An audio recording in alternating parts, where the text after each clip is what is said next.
आइए हम सभी बिहार बोर्ड कक्षा 10 संस्कृत विषय के अंतर्गत जो भी हमारे पद्य हैं उन सभी का एक स्वर में एक साथ रिवीजन करते हैं, उसका आवर्तन करते हैं, क्योंकि परीक्षा में कोई भी मंत्र या कोई भी श्लोक पूछ दिया जाता है और उन श्लोकों को पूरा करने में हम लोगों को बहुत कठिनाई होती है। संपूर्ण श्लोक या मंत्र याद होने से आराम से हम सभी प्रश्नों का उत्तर दे सकेंगे। आइए प्रारंभ करते हैं। पहला पाठ।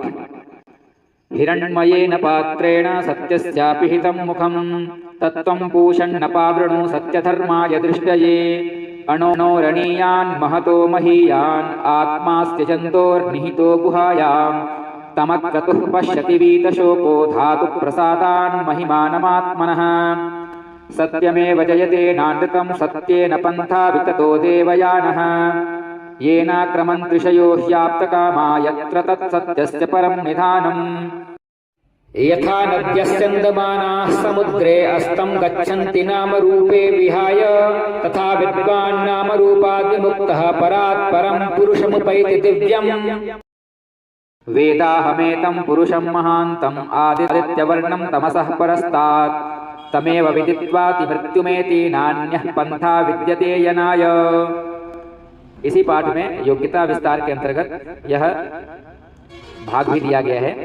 सर्वोपनिषदो गावो दोग्धा गोपालनंदनः पार्थो वत्सः सुधीर्भोक्ता दुग्धं गीतामृतं महत् पूर्णमदः पूर्णमिदं पूर्णात् पूर्णमुदच्यते पूर्णस्य पूर्णमादाय पूर्णमेवावशिष्यते। सहनाववतु सहनौ भुनक्तु सह वीर्यं करवावहै तेजस्विनावधीतमस्तु मा विद्विषावहै। ओम शांति शांति शांतिः।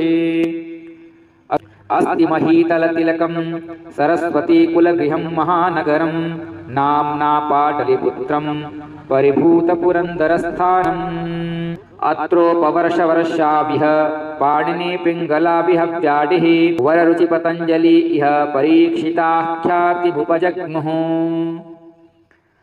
निर्गतीनां च सर्वेषां मलसः प्रथमो मतः किंचिन्न क्षमते कर्तुं जाठरेणापि वह्निना स्थितिः सौकर्यमूला हि सर्वेषामपि संहते सजातीनां सुखं दृष्ट्वा केन धावन्ति जन्तवः पतिरेव गतिस्त्रीणां बालानां जननी गतिः नालसानां गतिः काचित् लोके कारुणिकं विना नीलोत्पलदलश्यामां विजयां कामजानता वृथैव दण्डिना प्रोक्ता सर्वशुक्ला सरस्वती गायन्ति देवाः किल गीतकानि धन्यास्तु ते भारतभूमिभागे स्वर्गापवर्गास्पदमार्गभूते भवन्ति भूयः पुरुषाः सुरत्वात् अहो अमीषां किमकारिशोभनं प्रसन्न एषां स्विदुत स्वयं हरिः यैर्जन्मलब्धं नृषु भारताजिरे मुकुन्दसेवौ पैकं स्पृहाहिनः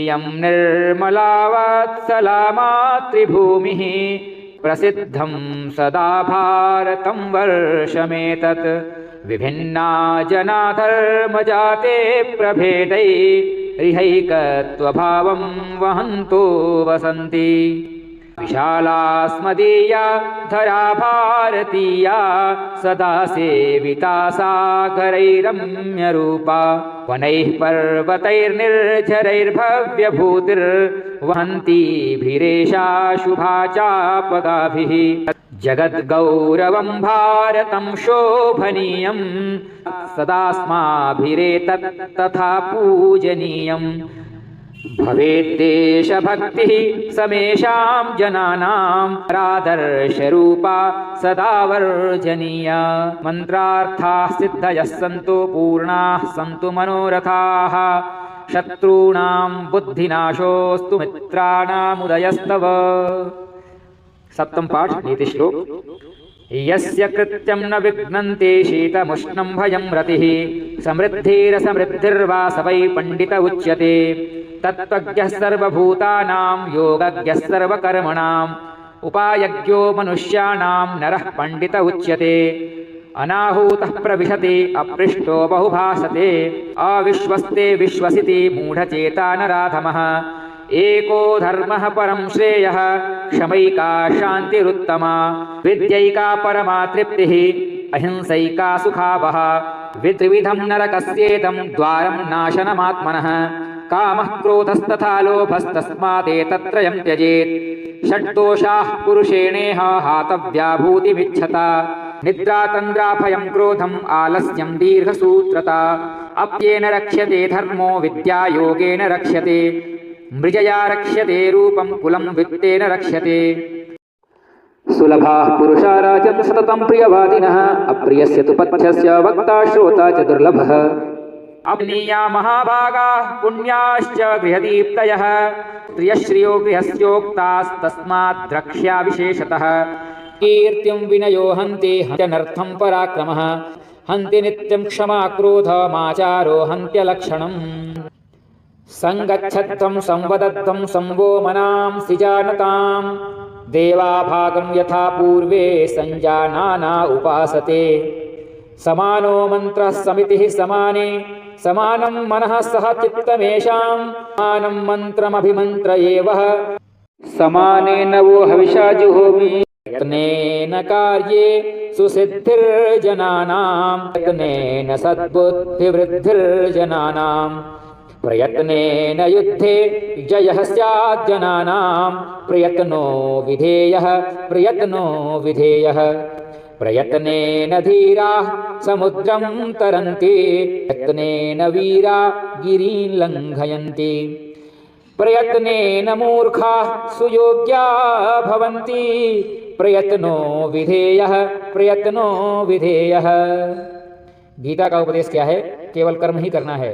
क्या फल मिलेगा, परीक्षा पास होंगे कि नहीं होंगे, इसके लिए आप चिंता मत करिए, केवल और केवल पढ़ाई पर ध्यान दीजिए। क्या कह रही है गीता? कर्मण्येवाधिकारस्ते मा फलेषु कदाचन मा कर्मफल हेतुर्भूर्मा ते संगोस्त्वकर्मणि। वाल्मीकि रामायण के अंतर्गत मंदाकिनी वर्णन का हम पाठ करते हैं। विचित्रपुलिनां रम्यां हंससारस सेवितां कुसुमैरूपसम्पन्नां पश्य मन्दाकिनीं नदीं नानाविधैस्तीररुहैर्वृतां पुष्पफलद्रुमैः राजन्तीं राजराजस्य नलिनीमिव सर्वतः मृगयूथनिपीतानि कलुषाम्भासि साम्प्रतं तीर्थानि रमणीयानि रतिं संजनयन्ति मे जटाजिनधराः काले वल्कलोत्तरवाससः स्ववगाहन्ते नदीं मन्दाकिनीं प्रिये आदित्यमुपतिष्ठन्ते नियमाद्वबाहवः एते परे विशालाक्षे मुनयः संश्रितव्रताः मारुतोद्धूतशिखरैः वृत्त इव पर्वतः पादपैः पुष्पपत्राणि सृजद्भिरभितो नदीं क्वचिन्मणिनिकाशोदां क्वचित् पुलिनशालिनीं क्वचित् सिद्धजनाकीर्णां पश्य मन्दाकिनीं नदीं निर्धूतान् वायुना पश्य विततान् पुष्पसञ्चयान् पोप्लूयमानान् अपरान् पश्य त्वं जलमध्यगान् तांश्चातिवल्गुवचसो रथाङ्गाह्वयनाद्विजाः अधिरोहन्ति कल्याणे निष्कूजन्तः शुभागिरः दर्शनं चित्रकूटस्य मन्दाकिन्याश्च शोभने अधिकं पुरवासाच्च मन्ये तव च दर्शनात्। अगला पाठ एकादश है। इष्टातिष्टलाभेऽपि न गतिर्जायते शुभा यत्रास्ते विषसंसर्गो मृतं तदपि मृत्यवे दारिद्र्यान् भर कौन्तेय मा प्रयच्छेश्वरे धनं व्याधितस्यौषधं पथ्यं निरुजस्य किमौषधेः दातव्यमिति यद्दानं दीयतेनुपकारिणे देशे काले च पात्रे च यद्दानं सात्विकं विदुः अवशेन्द्रियचित्तानां हस्तिस्नानमिव क्रिया दुर्भगाभरणप्रायो ज्ञानं भारः क्रियां विना अङ्कणस्य तु लोभेन मग्नः पङ्के सुदुस्तरे वृद्धव्याघ्रेण सम्प्राप्तः पथिकः सवृतो यथा हि यत्नैः पुरुषेण साध्यो भुजङ्गजिह्वा चपला नृपश्रियः तस्मात् प्रजापालनमात्र बुद्ध्या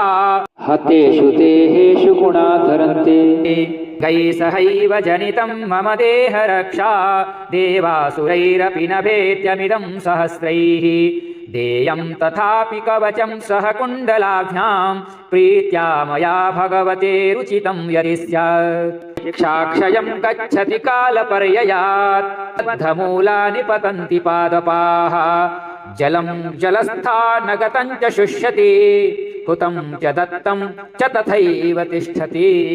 दिया हुआ और हवन किया हुआ कभी निरर्थक नहीं होता। अयं निजः परो वेति गणना लघुचेतसाम् उदारचरितानां तो वसुधैव कुटुम्बकम्।